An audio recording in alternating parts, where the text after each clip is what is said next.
আগের ক্লাসে আমরা ইফ এলস কন্ডিশন বা এবং কম্পারেটিভ অপারেটর সম্বন্ধে আমরা জেনেছিলাম, এবং তার সাথে আরও অন্য জিনিস যেমন লিস্ট, ডেটা টাইপস, কিছু নাম্বারস, এসব সম্বন্ধে আমাদের আইডিয়া হয়েছিল। তো আজকের ক্লাসে আমরা স্টার্ট করব লুপস দিয়ে। লুপস একটা ইম্পর্টেন্ট একটা ফিচার্স, যে কোনো প্রোগ্রামিংয়ের ক্ষেত্রে লুপস খুব ইম্পর্টেন্ট একটা টপিক বলা যেতে পারে। লুপের মানে হচ্ছে যে লুপের একটা এক্সাম্পল দেখায়। লুপ মূলত লিস্টিংয়ের মধ্যেই লুপ কাজ করে থাকে। সো আমি এখানে একটা লিস্ট নেব, যার নাম দেবো সিকোয়েন্স অথবা SEQ। এখানে একটা লিস্ট নাম 1, 2, 3, 4, 5।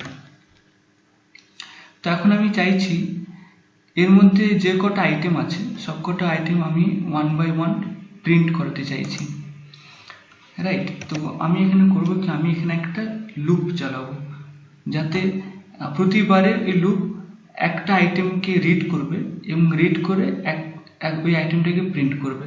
প্রিন্ট করার পর আবার ও সেকেন্ড আইটেমটা রিড করবে। এই করে যতক্ষণ না ও সবকটা আইটেম রিড করছে ততক্ষণ এই লুপটা চলতে থাকবে। তো সেই লুপটার নাম হচ্ছে ফর লুপ। আমি ফার্স্ট এটাকে এক্সিকিউট করি। তো সিকোয়েন্স অলরেডি আমাদের এই সেটের মধ্যে এস্টাবলিশ হয়ে গেছে। তো আমি এখানে একটা ফর লুপ নেব। ফর লুপ নেওয়ার পদ্ধতি হচ্ছে, আমি টাইপ করব ফর, তারপরে আমি একটা লোকাল ভ্যারিয়েবল নেব। এতক্ষণ আগে অবধি আমরা যে ভ্যারিয়েবলস নিচ্ছিলাম, যেমন এখানে নিয়েছে একটা ভ্যারিয়েবল যেটা একটা লিস্ট অ্যাসাইন করেছি। তো এগুলো হচ্ছে গ্লোবাল ভ্যারিয়েবল, মানে যেটা ওভারঅল দি কোডিং, মানে যেই ডকুমেন্টে আমরা কাজ করছি সেই ডকুমেন্টে বা যে এনভায়রনমেন্টে আমরা কাজ করছি সেই এনভায়রনমেন্টে পুরো এনভায়রনমেন্ট জুড়েই এই সিকোয়েন্সকে আমরা রিড করতে পারবো। যেমন কিন্তু এখন আমি এইখানে যে ভ্যারিয়েবলটা নেব সেটা হচ্ছে লোকাল ভ্যারিয়েবল, যেটা শুধুমাত্র এই লুপের জন্য অ্যাসাইন করা হচ্ছে এবং শুধুমাত্র লুপের মধ্যে এটাকে রিড করা যাবে। সো ভ্যারিয়েবলটার নাম আমি আইটেম নিলাম। এটা একটা মোস্ট কমন নাম লুপের মধ্যে একটা ভ্যারিয়েবলের নাম নেওয়ার জন্য। তো আইটেম ইন সিকোয়েন্স। তো এই লাইনটা থেকে স্পষ্ট বোঝাই যাচ্ছে যে ফর আইটেম, প্রত্যেক আইটেমের জন্য, ইন সিকোয়েন্স, সিকোয়েন্সের জন্য প্রতি আইটেমের। তো লুপের পরে যেমন আমরা ইফ এলস কন্ডিশন একটা কোলন দিই, তো পাইথনের এটা খুব ইম্পর্টেন্ট একটা সিম্বল কোলন দেওয়ার পরেই আমি প্রিন্ট করব, বা আমার যদি অন্য কোড থাকে সেটাও এক্সিকিউট করতে পারি। তো এখনকার জন্য আমি শুধু আইটেমকে প্রিন্ট করব। এখন যদি আমি কোডটা রান করি, আমি দেখতে পাচ্ছি এখানে 1, 2, 3, 4, 5 পরপর সিকুয়েন্সিয়ালি প্রিন্ট হয়েছে। তার মানে এই লুপের মধ্যে ও রান করছিল। তেমনি আমি যদি চাই, আমি তার মানে এখানে কবার লুপটা রান করলো 5 বার, কারণ আমার এখানে 5টা আইটেম রয়েছে। তেমনি আমি 5 বার আমি অন্য কিছু প্রিন্ট করতে পারি। যেমন ফর, আমি এখানেই টাইপ করি, so for item in sequence আমি এখানে টাইপ করলাম হ্যালো। এখন যদি আমি এটা রান করি, আমি দেখতে পাবো 5 বার হ্যালো টাইপ হয়েছে বা প্রিন্ট হয়েছে। তো এইটা হচ্ছে লুপের একটা ফিচার্স। এটা আমাদের ভবিষ্যতে অনেক কাজে দরকার পড়বে, কারণ একটা প্রোগ্রামিংয়ের মধ্যে আমাদের লুপ প্রচুরভাবে ইনভলভ থাকবে। এর সাথেই আমি অন্য কিছু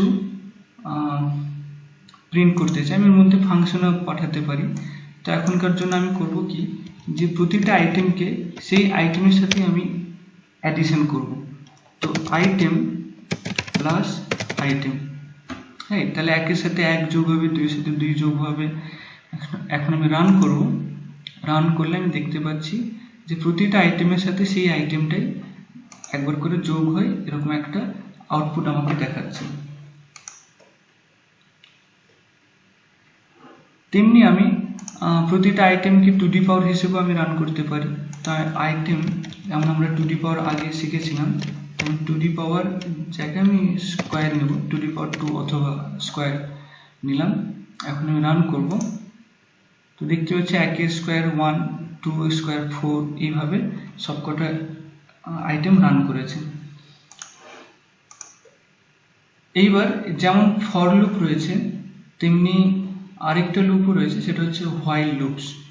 সো হোয়াইল লুপসটাও একই তার কাজ করবে, যে এই আইটেমে যে কটা, এই লিস্টে যে কটা আইটেম রয়েছে সব কটা আইটেমকেও রিড করে প্রতিবারে সব মানে যে কটা আইটেম আছে ততবার ও একটা করে কোড অফ ফাংশন এক্সিকিউট করতে থাকবে। যেমন এই ক্ষেত্রেও তাই হলো যে যতগুলো আইটেম আছে ততবার ও প্রিন্টকে এক্সিকিউট করেছে এবং ডিফারেন্ট আইটেমকে নিয়ে, ডিপেন্ডিং অন দ্য আইটেমস। তেমনি হোয়াইল লুপের ক্ষেত্রেও আমরা হোয়াইল রান করতে পারবো। হোয়াইল লুপের ক্ষেত্রে আমাদের যেটা করতে হবে, আমাদের সেখানে একটা লোকাল ভ্যারিয়েবল নিতে হবে। সেই ভ্যারিয়েবলের নাম আমি এই মুহূর্তের জন্য নিলাম এক্স ইকুয়ালস টু 1। এটা আমি বাইরে নেব। বাইরে নেওয়ার পর আমি যখন লুপটা রান করব, হোয়াইল আমার এখানে একটা কন্ডিশন দরকার। কন্ডিশনটা কি, যতক্ষণ x লেস দেন 6, এক্ষেত্রে x ইকুয়ালস টু 1, তার মানে x যতক্ষণ 6 থেকে ছোট থাকবে ততক্ষণ আমি প্রিন্ট করব একটা স্ট্রিং। আমি এখানে প্রিন্ট করি, সো এটা হবে x ইজ, আমরা ফরম্যাট পদ্ধতি শিখেছিলাম, তো আমি এখানে ফরম্যাট পদ্ধতিটা ইউজ করব।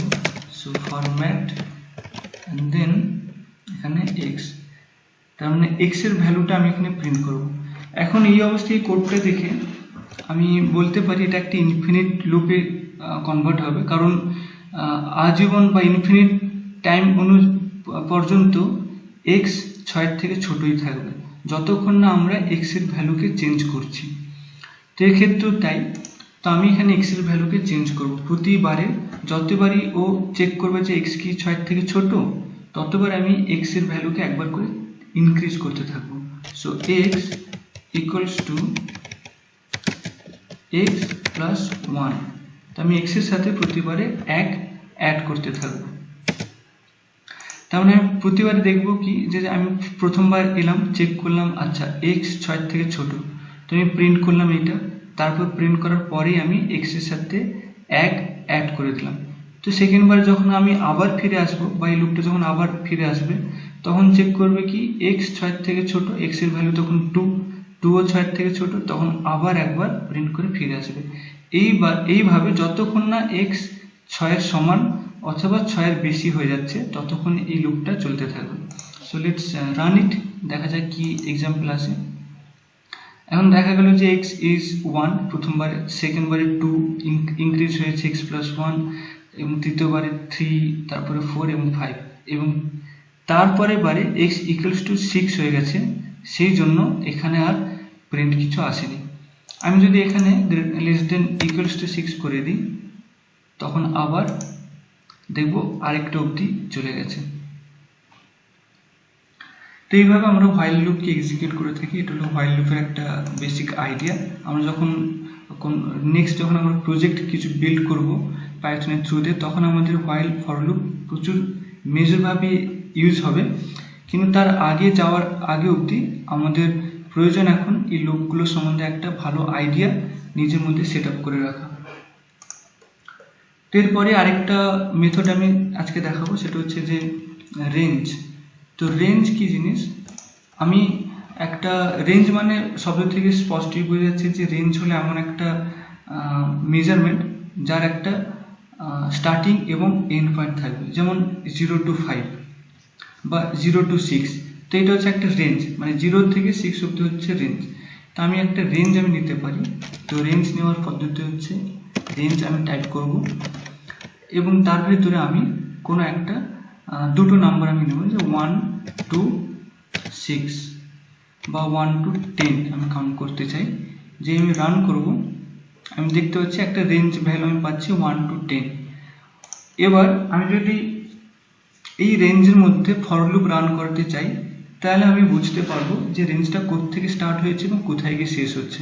So for I for item, আমি আর আইটেম পুরো লিখলাম না, ইন রেঞ্জ, রেঞ্জের ভেতরে আমি দিলাম 1 to 10 আমি এখানে প্রিন্ট করব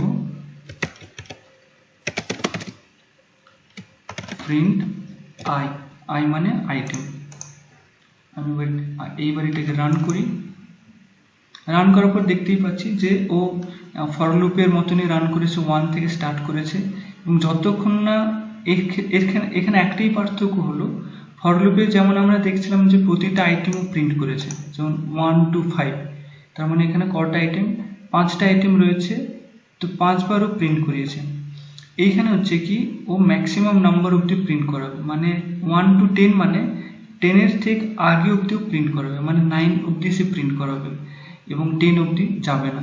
যেমন আমাদের হোয়াইল লুপের এই কন্ডিশনটা ছিল যে লেস দেন 6, তার মানে আমি 6-এর আগে ঠিক 5 অবধি যাব, 6 অবধি আমি যাব না।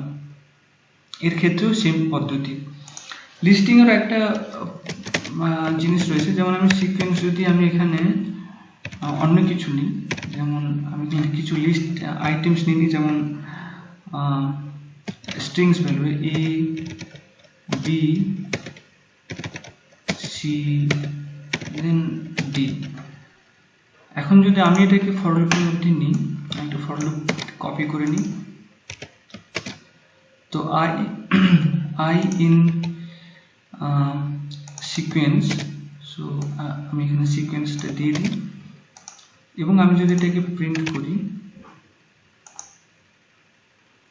ABCD প্রিন্ট করেছে। আমি যেটা বোঝাতে চাইছি সেটা হচ্ছে যে সবসময়ের জন্য এই লুপটা ততবারই রান করবে যতটা হচ্ছে এই লিস্টের লেন্থ হবে। লেন্থ মানে লিস্টের টোটাল কতগুলো আইটেম রয়েছে, তো আমার এখানে 4টে আইটেম রয়েছে, তো 4 বারই রান করবে, কিন্তু ইন্ডেক্সিং আমাদের 0 থেকে স্টার্ট হবে।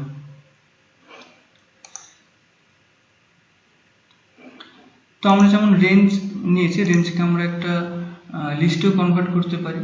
যেমন আমি চাইছি একটা লিস্ট তৈরি করতে, লিস্ট 1 to 9 আমি একটা লিস্ট ক্রিয়েট করতে চাইছি, তো সেক্ষেত্রে আমি রেঞ্জ নেব, রেঞ্জ দেন আমি 0 to 9, 0 to 10 করি, দিলে 9 পাবো। আমি এখানে 0 to 9 পেয়েছি। তো রেঞ্জ আমরা যে এখন আমরা নিচ্ছি রেঞ্জ একটা স্টার্টিং পয়েন্ট বা এন্ড পয়েন্ট দুটোই আমরা নিচ্ছি। আমরা যদি শুধু একটা ভ্যালু এখানে প্রোভাইড করি, যেমন 7, আমি যদি শুধু 7 প্রোভাইড করি, তার মানে ও অটোমেটিকলি 0 to 7 কাউন্ট করবে। সো লেটস রান ইট। দেখা যাচ্ছে যে এখানে অটোমেটিকলি ও স্টার্টিং ভ্যালু 0 নিয়ে নিচ্ছে এবং ending value 7।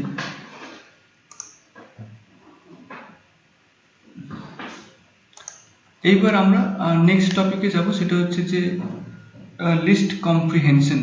So list comprehension জিনিসটা কি, আমি এখানে টাইপ করে দিই লিস্ট কম্প্রিহেনশন, এটা কমেন্টের মধ্যে টাইপ করব, হচ্ছে লিস্ট কম্প্রিহেনশন।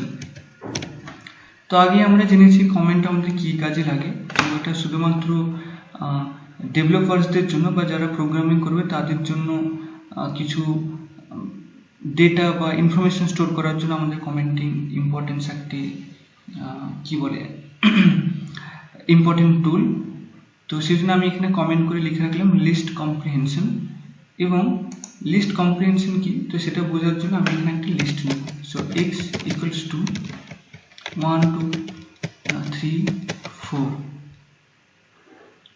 এখন আমি আরেকটা লিস্ট নেব যেটার নাম হচ্ছে y এবং যার মধ্যে কোনো আইটেম থাকবে না। তো যখন আমি এরকম একটা লিস্ট দেখতে পাবো যেটা থার্ড ব্র্যাকেট ওপেন হয়েছে এবং থার্ড ব্র্যাকেট ক্লোজ হয়েছে, তার মানে আমি এটা বুঝবো যে এটা হচ্ছে একটা এমটি লিস্ট যার মধ্যে কোনো আইটেম নেই, যার মধ্যে 0 আইটেম রয়েছে, সেটাকে বলা হচ্ছে এমটি লিস্ট।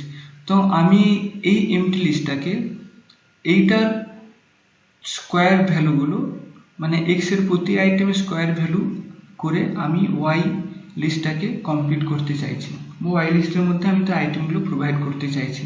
তো তার জন্য আমি কিভাবে প্রোভাইড করব, তার জন্য আমি ফর লুপে যাব, যে ফর লুপটা আমরা একটু আগে শিখলাম। So for item in x, দেন আমি করব কি আউটের y এর মধ্যে আইটেম অ্যাপেন্ড করব, রাইট। সো আমি y ডট অ্যাপেন্ড, যেটা আমরা আগের ক্লাসে শিখেছিলাম, ডট অ্যাপেন্ড। এখানে আমি অ্যাপেন্ড করব আইটেম, কিন্তু আইটেমের স্কোয়ার করে আমরা অ্যাপেন্ড করব। So item double multiply symbol then 2। এরপরে আমি প্রিন্ট করব এই ওয়াই লিস্টটাকে। তো আমি ওটা ফর লুপের মধ্যে প্রিন্ট করব না, ফর লুপের বাইরে প্রিন্ট করব। তাই আমি ব্যাক স্পেস দিয়ে লাইন ইনডেন্টেশনের ঠিক এই ফরের লেভেলে চলে এসেছি। এখানে যদি আমি প্রিন্ট করি প্রিন্ট ওয়াই, এবং আমি কোডটা এখন রান করি, রান করার পর দেখতেই পাচ্ছি যে আগে আমার এক্স একটা লিস্ট ছিল, তো আমি ওয়াই লিস্ট ক্রিয়েট করলাম এক্স থেকে, এবং ওয়াই এর প্রতিটা আইটেম এক্স এর টু দি পাওয়ার 1 এর স্কোয়ার টু 1, তো 2 এর 4, 9 and 16।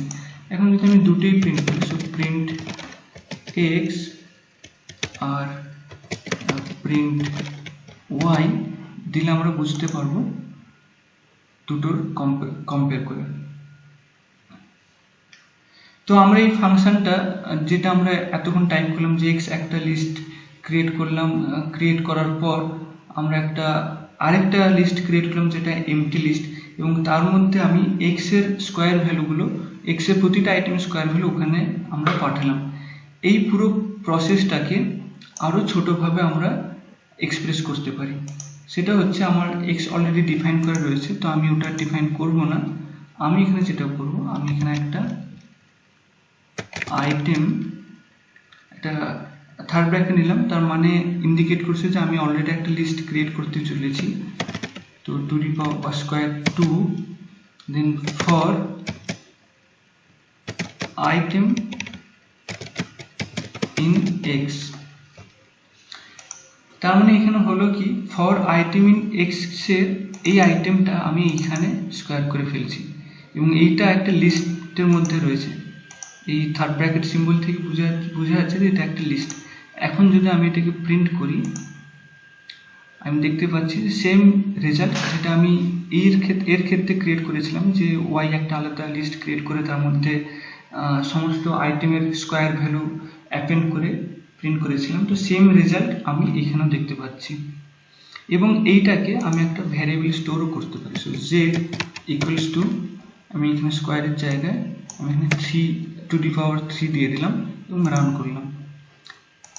এখন আমি যদি জেডকে প্রিন্ট করি, so print Z, I hope result পাবো কিছু। ইয়েস, তো আমরা এখানে তার কিউব বলে, টু দি পাওয়ার 3 বলে, কিউব একটা ভ্যালু আমরা পেয়ে গেছি, 1, 8, 27, 64। তো এইভাবে আমরা লিস্ট কম্প্রিহেনশন এইভাবে আমরা এক্সিকিউট করতে পারি।